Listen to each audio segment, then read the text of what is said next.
Bruce Lee was larger than life, lightning fast, and full of charisma. His unique martial artistry made him a legend in Hollywood. He was an action hero, a cultural icon, a martial arts legend on the cusp of superstardom. Bruce Lee's life and legacy defy logical explanation. His extraordinary speed and precision continue to baffle scientists and martial artists to this day. Bruce Lee was the first true mixed martial artist because he was the first true guru that was shouting it from the top of the hills. From training regimens that pushed the limits of human capability to techniques like the 1-inch punch and 2 finger push-ups, Bruce Lee demonstrated a level of mastery that still leaves the world in shock today. How could one man achieve so much feat, and which Bruce Lee moments are still unexplained? Join us as we reveal 20 Bruce Lee moments that science cannot explain. Bruce Lee's training. Bruce Lee's legacy as a martial artist is unmatched.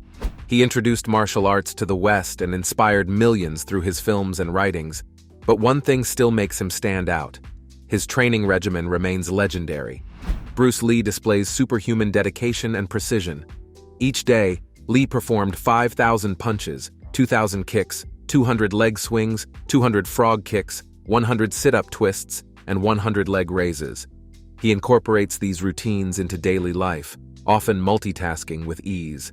His unmatched stamina, power, and efficiency continue to shock scientists, leaving them confused by his extraordinary physical prowess and relentless drive, which surpasses the conventional understanding of human capability.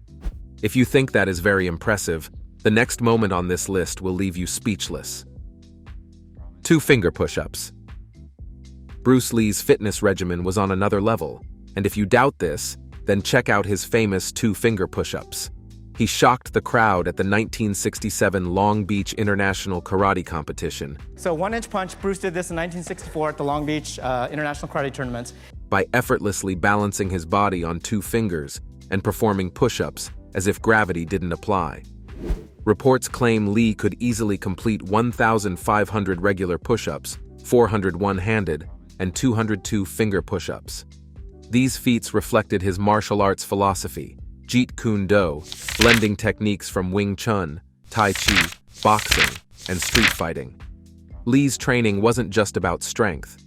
It shows extraordinary discipline, redefining human physical limits and sealing his reputation as a martial legend. Boxing match with Gary Elms. Despite his legendary status, Bruce Lee competed in only one official fight. It happened in 1958 during a Hong Kong high school boxing tournament. Bruce Lee faced Gary Elms, a 3-time champion. Despite being the underdog, Lee won by unanimous decision. Remarkably, he won despite the gloves and rules limiting his striking power. This match demonstrated Lee's adaptability and skill, even under constraints. Although his fame stemmed largely from films like Enter the Dragon and Way of the Dragon, Lee's real-world combat experiences, including this bout, shaped the Bruce Lee image we so much love today. Next up is a fact that many still find difficult to believe: realism in fight scenes. Even when directors allowed Bruce Lee to choreograph fights, he insisted on real fight scenes. According to Lee, choreographed scenes are too unreal for his style. He loved raw, genuine combat that reflected the true essence of martial arts. Lee demanded accurate contact during on-screen battles, displaying the intensity and weight behind every move. This groundbreaking approach transformed martial arts films, setting a standard that still follows today. His commitment went beyond entertainment. It was about honoring martial arts integrity. Bruce Lee was unbeatable. I mean, he would have taken someone like Brad Pitt to the cleaners in about 3 seconds.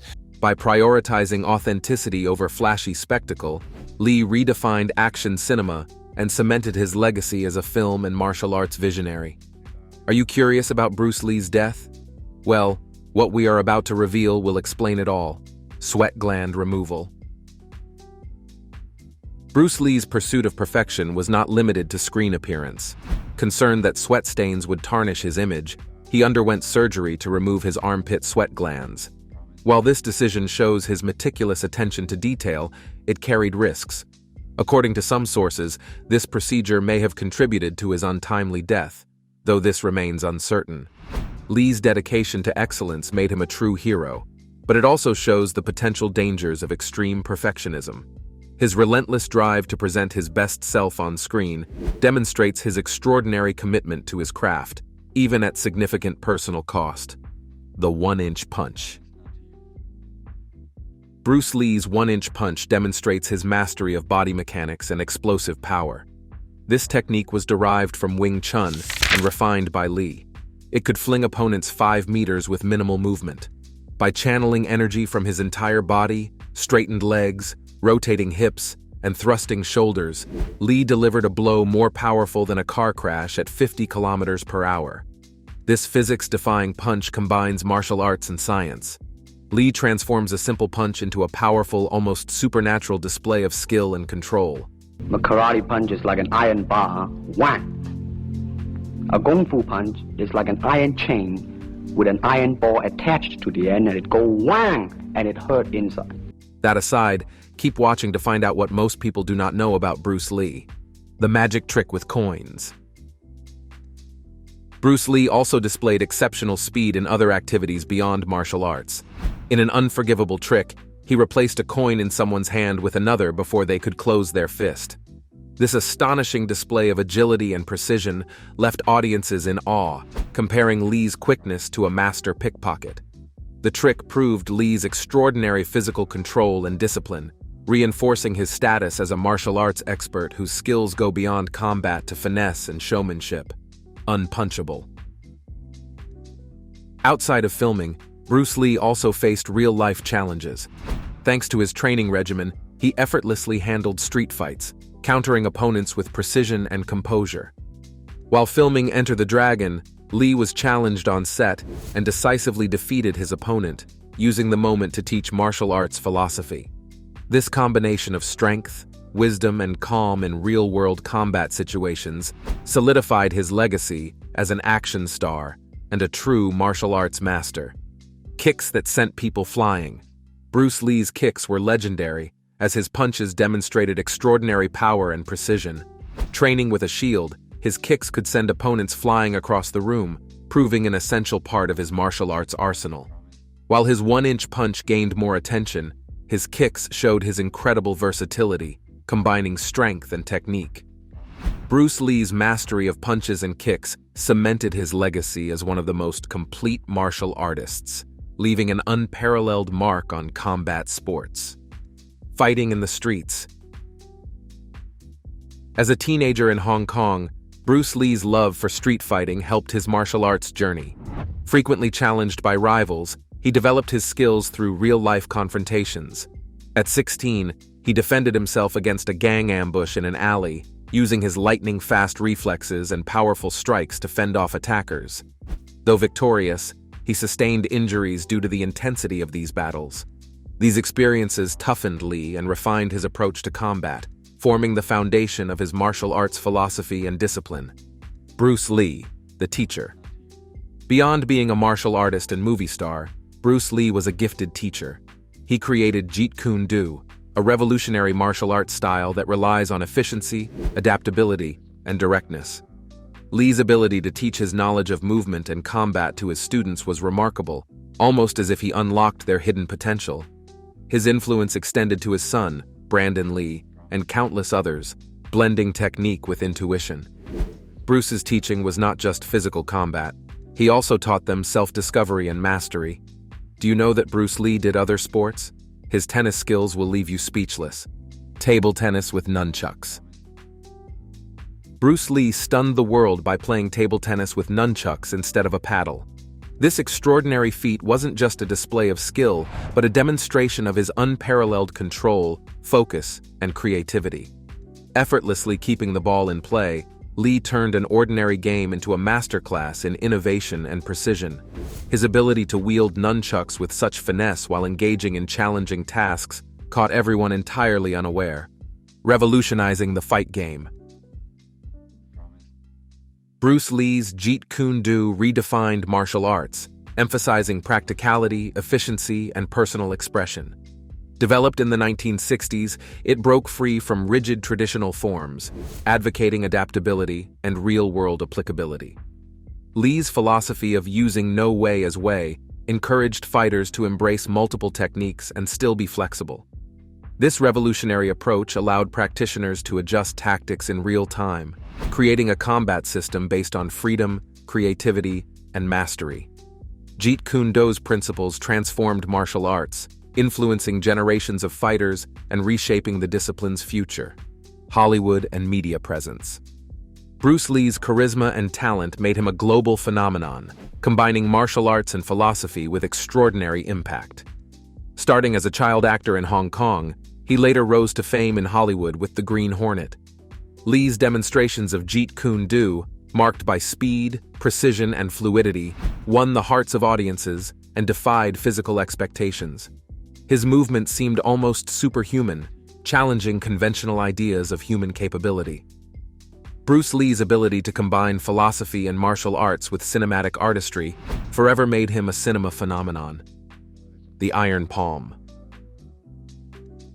Bruce Lee's hands were weapons forged through rigorous iron palm training.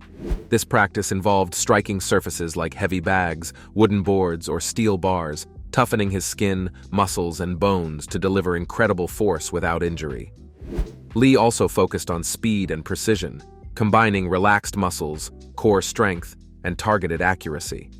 His drills included knuckle push-ups, grip tools, and kung fu dummies to refine his technique. The result was indestructible hands capable of brutal force. He was a master at both the martial arts and mental aspects of martial arts, as shown in his Iron Fist story. You'll appreciate what we will show next. Speed too fast for film. Bruce Lee's speed was so extraordinary that it outpaced 1960s film technology. On The Green Hornet, directors struggled to capture his lightning-fast movements, forcing him to slow down for the camera. Lee could deliver 9 punches and 6 kicks in a single second, an astonishing feat that set him apart from other martial artists. The speed and precision of his strikes had no match throughout his lifetime, catching rice grains with chopsticks. Bruce Lee's reflexes were mysterious. He honed his skills through unconventional training, like catching airborne rice grains with chopsticks. This exercise demanded precision and speed, enhancing the lightning-fast reflexes essential for martial arts. Unfortunately, it was not recorded on camera. Still, according to sources close to him, his training discipline made such feats possible and inspired moments like Mr. Miyagi's fly-catching scene in The Karate Kid. Lee's creativity and relentless pursuit of excellence in every combat detail continue to surprise and inspire martial artists today. Fighting blindfolded. Bruce Lee's blindfolded fight shows his unbeatable skill and spiritual connection to martial arts. He defeated a skilled karate master who boasted victory against a sightless opponent. Lee won, relying on instinct and precision, proving martial arts required more than physicality. His win also symbolizes strength. It was a philosophical statement on discipline and mastery. Lee's ability to maintain composure while blindfolded still baffles martial artists today. Bruce Lee's The Family Man. Bruce Lee balanced a thriving career with a loving family, displaying dedication to his profession and personal life. He shared his martial arts passion with his wife Linda and children Brandon and Shannon, even teaching Brandon from a young age. Despite his intense workload, Lee remained grounded through his family's joy and support. His untimely death at 32 was a tragic loss. On July 20th, 1973, Bruce Lee died tragically at the age of 32. But his legacy as a devoted family man and martial arts pioneer continues to inspire. We kept one of the best Bruce Lee moments for the last, and what he did would genuinely inspire you. Secret fight with Lei. Bruce Lee privately fought actor Lei after a public challenge in Hong Kong. Initially reluctant, Lee agreed, defeating Lei decisively at a police detective's estate. Witnesses described Lee's movements as supernatural, overwhelming his opponent. Despite his clear victory, Lee kept the fight private, respecting Lei's reputation and upholding martial arts ethical principles. Where Van Damme takes on the role of Chad Wagner. In 1991, I spoke with Jean-Claude Van Damme via satellite for the release of his film Double Impact. After Chad's parents were killed by a crime boss, he he lived a peaceful life until he discovered he had a long-lost twin brother, Alex. The two brothers then teamed up to get revenge for their father's death. Both Chad and Alex are played by Van Damme, and their different personalities often cause clashes, leading to a fight between the two brothers. In one scene, after a night of drinking, Alex attacks Chad, and the result is Van Damme fighting against his ultimate opponent himself. This fight required impressive camera work and choreography to make it believable on screen, and it is a true visual delight. Van Damme even had plans for a sequel called Triple Impact, which would have been the only way to get more Van Damme in a movie than Double Impact already does. There's also the iconic kickboxing match against Bolo Yeung in Bloodsport. Van Damme rarely plays the underdog in a fight, but when he faces martial artist Bolo Yeung, it feels like he's struggling against the odds. Van Damme's punches and kicks seem to have no effect, as Yeung remains unshaken. When Van Damme is blinded during the fight, it appears that all hope is lost. However, by recalling his intense training, he manages to turn things around. Bloodsport is packed with impressive fight scenes, but this one stands out because it showcases the full extent of Van Damme's training. With Van Damme still remembered as one of the top action stars today, it raises questions about how he grew into this role, where and when he learned to fight, and how these skills shaped his life. His movements are so smooth and graceful that it looks very easy to imitate, but that's not it at all. Van Damme's early life and career. Van Damme was born Jean-Claude Camille François van Varenberg on the 18th of October 1960 in Berchem Saint-Agathe, Brussels, Belgium. His parents were Eliana and Eugene van Varenberg, an accountant and a florist. His father was from Brussels and spoke 2 languages, while his mother was Flemish and spoke Dutch. Van Damme was raised as a Roman Catholic, and his paternal grandmother was Jewish. He began practicing martial arts at the age of 10 when his father enrolled him in a Shotokan karate school. His main styles were Shotokan karate and kickboxing. He earned his black belt in karate by the time he was 18 and became a 2 Dan black belt. To improve his physique, Van Damme started weightlifting, which led to him winning the Mr. Belgium bodybuilding title in 1978.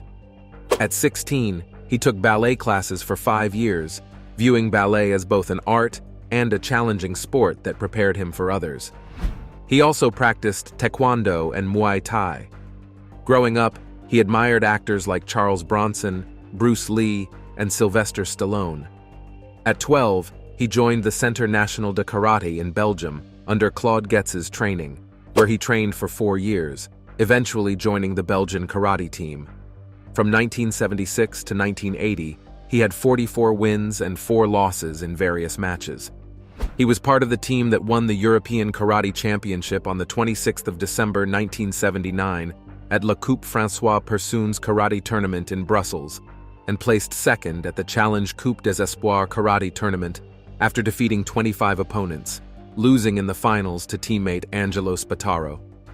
On the 8th of March 1980, Van Damme faced former teammate Patrick Teugels at the Forest National Arena in Brussels, Belgium, during the undercard for the Dan Macaruso Dominique Valera Professional Karate Association Light Heavyweight World Championship. Teugels had previously defeated Van Damme twice by decision, including for the Belgium Lightweight Championship, although Van Damme had won their earlier match in 1977. Teugels was a favorite, coming off a strong performance at the World Association of Kickboxing Organization's World Championships 4 months prior. Van Damme won the match by TKO in the first round after Teugels was kicked in the nose and could not continue. Van Damme later stated that this fight was his most memorable. Van Damme began his full-contact career in 1977 at the first full-contact karate tournament in Belgium, achieving 18 victories by knockout and just 1 loss by 1982. He had an uncredited role in the 1979 film Woman Between Wolf and Dog, which starred Marie-Christine Barrault and Rutger Hauer. In 1980, he caught the attention of Mike Anderson, the publisher of Professional Karate magazine, and European champion Geert Lemmens, who recognized his rising talent. Van Damme retired from competition in 1982. During his early years, he sold flowers in restaurants and took a loan to open California Gym in 1979, offering karate, dancing, aerobics, and bodybuilding classes. He created special training programs that fostered a lively atmosphere filled with music, and the gym made $15,000 a month at its peak. However, when he decided to sell the gym, his father was upset, worrying that Van Damme was leaving a successful business, a sports car, and a nice apartment to move to America. In 1982, Van Damme and his childhood friend Michel Kisi moved to the United States, hoping to become actors. They took on various jobs to make ends meet. Their first film job was as extras in the hip-hop dance movie Breakin', made by Cannon Films in 1984. In this film, they could be seen dancing in the background during a dance demonstration. Around this time, Van Damme developed a friendship with action movie star Chuck Norris. They began sparring together, and Van Damme worked as a bouncer at a bar called Woody's Wharf, which Norris owned. To earn extra money, he also drove limousines and taught private karate lessons. Van Damme described his early days in the United States as tough. After selling his gym, he had only $2,000 left, which he placed in a European bank, leaving him struggling financially. To keep his spirits up, he went for nightly runs in Santa Monica and then trained at the famous Gold's Gym. Van Damme's big break came with the film Bloodsport, which was released on the 26th of February 1988. This film was based on the supposedly true story of Frank Dux and was made on a budget of $1.5 million by Cannon. In Bloodsport, Van Damme played U.S. Army Captain Frank Dux, who was trained in ninjutsu by Senzo Tanaka and entered the illegal martial arts tournament Kumite in Hong Kong, taking the place of Tanaka's deceased son. The film became a box office success in the United States in the spring of 1988. The producer was looking for a new martial arts star who was charming and appealed to both men and women, and he saw Van Damme as an American hero fighting for justice against bad guys. However, at the time of casting, Van Damme was homeless, sleeping in cars and garages, and often had to steal food to survive. My grandma took me once a week or once every 2 weeks, and at that time it was Rue Haute, Place de Brouquer, and we chose the movie carefully. In 1988, he also played a Russian villain in the film Black Eagle, alongside Sho Kosugi. After Bloodsport became successful, Cannon Films offered Van Damme the lead roles in Delta Force 2, American Ninja 3, or Cyborg, a cyberpunk martial arts film directed by Albert Pyun. He chose Cyborg, which premiered in 1989. This low-budget film also did well at the box office and led to 2 sequels, although Van Damme did not appear in them. Cannon also used him in Kickboxer, released the same year. This film was very successful, making over $50 million on a budget of $3 million. It started the Kickboxer franchise. Although Van Damme did not star in any of the 4 sequels, he did return as a different character in the reboot series. In 1990, Van Damme starred in Death Warrant, which was the first script credit for David S. Goyer. That same year, he also starred in Lionheart. Lionheart was directed by Sheldon Lettich, who had co-written Bloodsport. The director said this film showed that Van Damme was more than just a short-lived karate guy in low-budget films. The film included scenes that showcased Van Damme's rear nudity, which became a memorable moment for many viewers. This signature moment became a trademark for him. In the 2000s, he continued to make various films, including the comedy Rejevsky vs. Napoleon, UFO, Welcome to the Jungle, Enemies Closer, and Swelter, among many others. Beyond these, Van Damme had a life outside television, and in fact his off-screen persona has really endeared many who loved his kindness and praise him for it. Van Damme's personal life and controversies.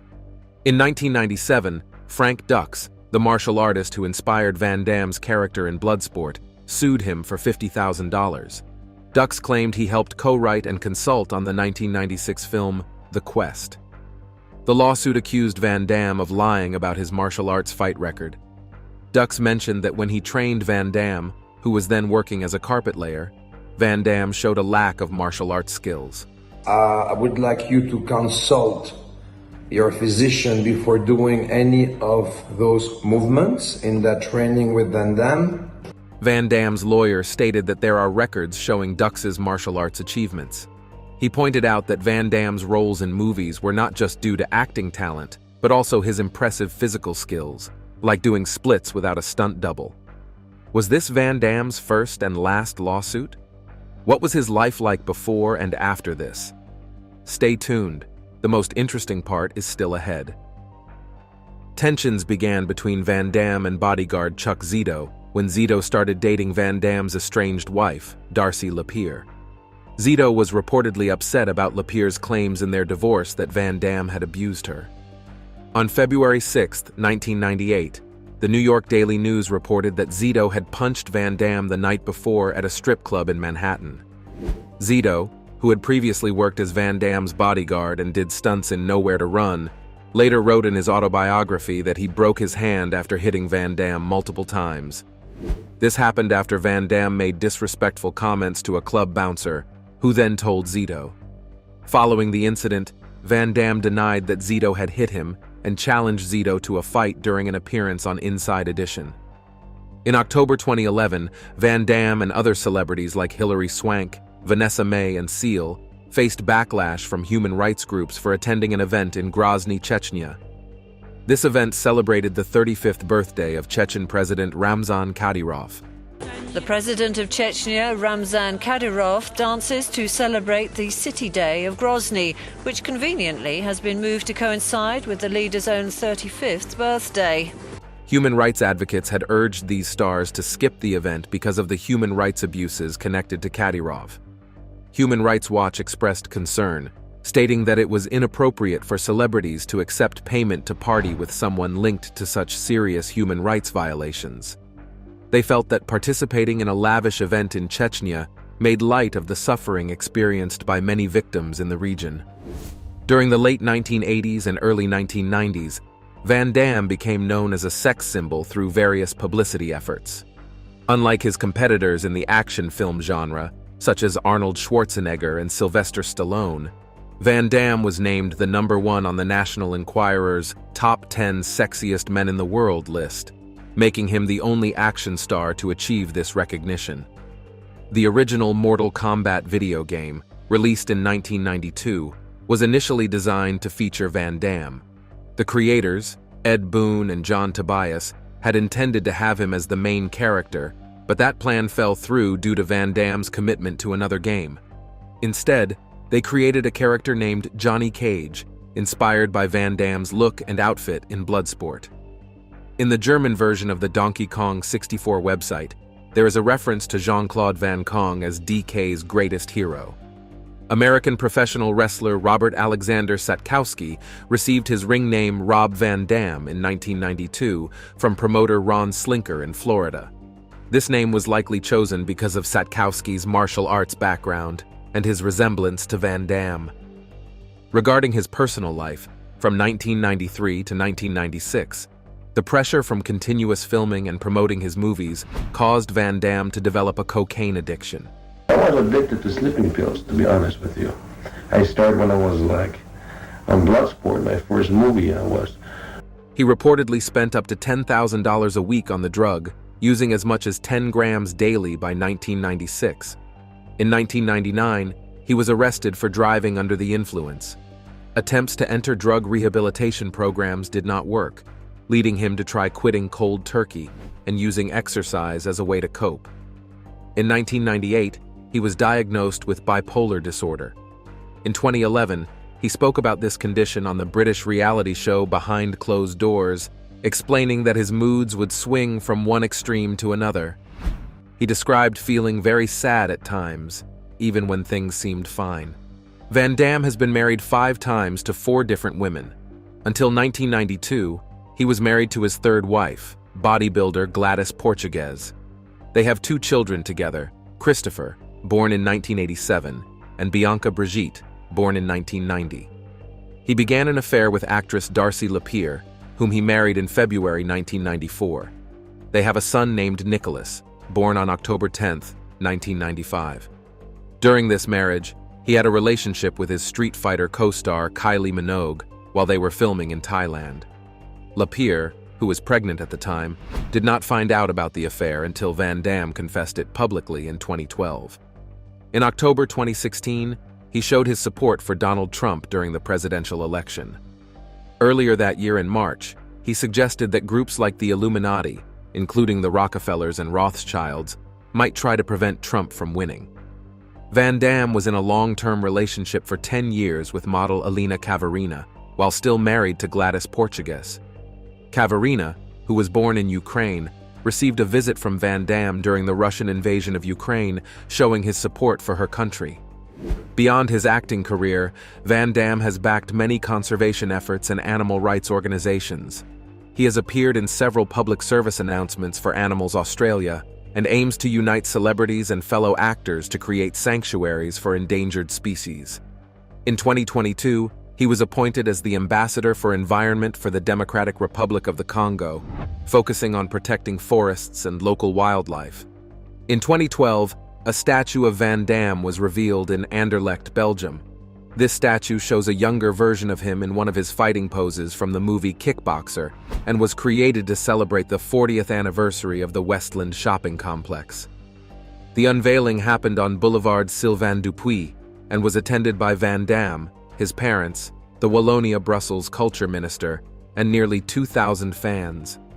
Van Damme noted that the statue symbolized the dream of a child from Brussels and was dedicated to all children with strong desires, suggesting that strong beliefs can lead to dreams coming true. In 2019, another Van Damme monument was set up in the village of Kabala, Azerbaijan, because of the name similarity. The actor later thanked those involved in a post on his Facebook account. What do you think about Van Damme's life and career? Do you miss him and his incredible stunts on screen? Drop your thoughts in the comments. If you enjoyed this video, remember to like, share, and subscribe to our channel. Don't forget to check out the next video on your screen. You will enjoy it.